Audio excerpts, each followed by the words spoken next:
Good morning, mga kabady, mga kasol. Morning po.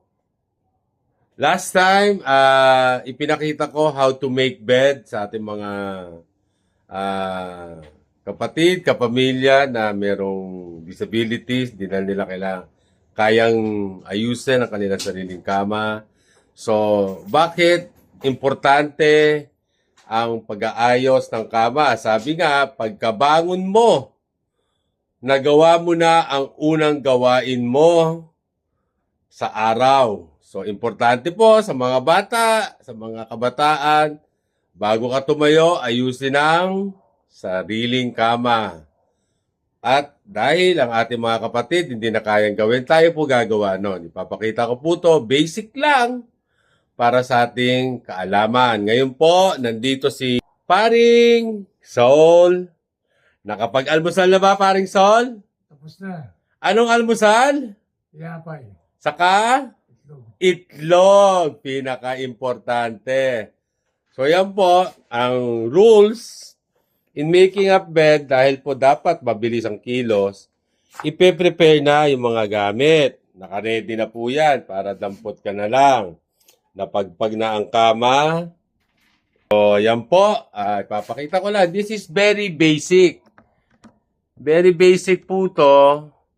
Pero importante kasi para sa ating mga kapatid na may disabilities. Ngayon po, meron po nilalagay na sapin sa ilalim.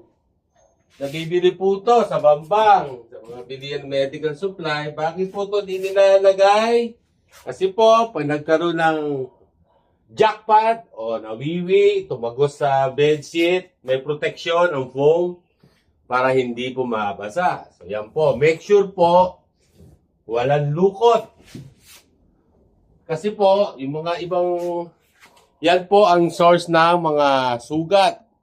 Meron tawag dyan. Anong tawag? Bed sore. Yan. Magkaka-bed sore.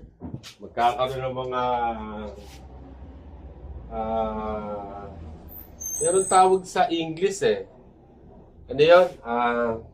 Basta, magkakaroon po ng sugat ang ating pasyente pag hindi po natin ipinantay na maigi yung pong mga sapin.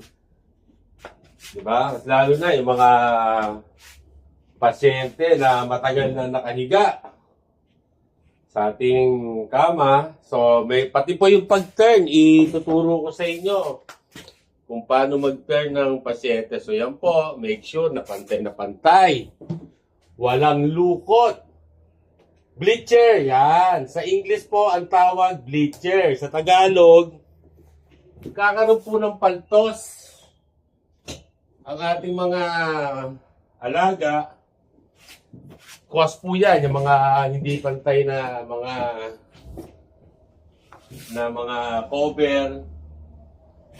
Nagkaka-bleacher po, karamihan, lalo sa mga malalamig na lugar. Diba? Yan, sa Amerika. Diba po? Exit frame lang ako. Kung napapansin nyo po, standard po gawin natin sa ating mga meron pong working area, left and the right. Left and the right. So para po, nakakagawa tayo ng maigi,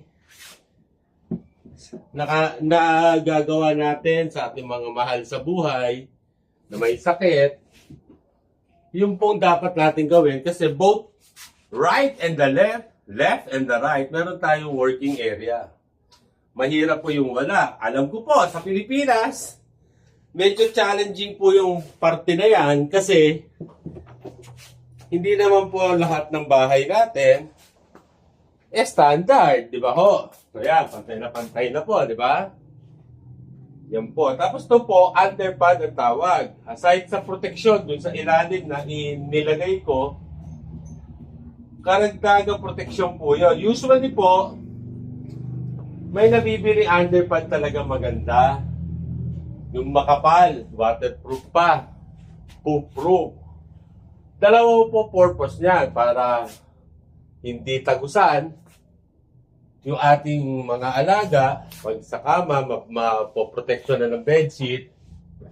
But, magagamit po natin to pag nakahiga pasyente, kailangan natin siyang i-site, meron pong kailangan linisin o kailangan lapatan siya ng baling gamot, magagamit po natin to, as pambuhat. Yan po, gano'n, no?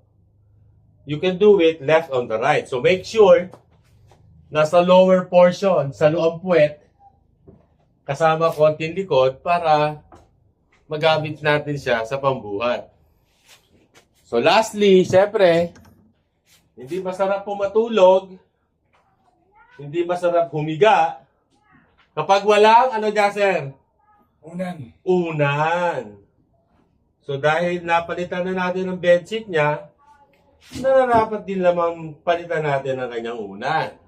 Punda. Hindi unan, punda. Pati katabi man. Huwag katabi. Ano naman si katabi?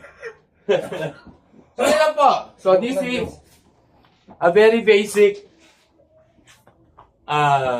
way how to fix the bed ng ating pasyente or kahit sa atin po. If you want to do this, kung ikaw po ay isang meron ng mga konting nararamdaman sa pagtulog at hindi ka na nakatayo, importante meron ka na rin ganito na klaseng setup para hindi laging palit ng bedsheet. Masarap katabi yun. Diyos ko po, ayun na naman si ano, si Mike. Mike. Si Mike. Si Mike. Nagpakita na naman po. So yun po. This is very basic, very simple gawin in 2-3 minutes. Tapos po. So, magbabalik po. Subscribe, like, share our video. So, ito po si Kabady. Ipapakita ko po sa inyo si Soul. And ipakita ang pinapakita kanina. Wag na. So, yun, wag na. Censored na. So, mga kabady, mga kasol, sana po may napulot kayong konting kaalaman at magbabalik po. We will see you later, not soon. So, bye for now.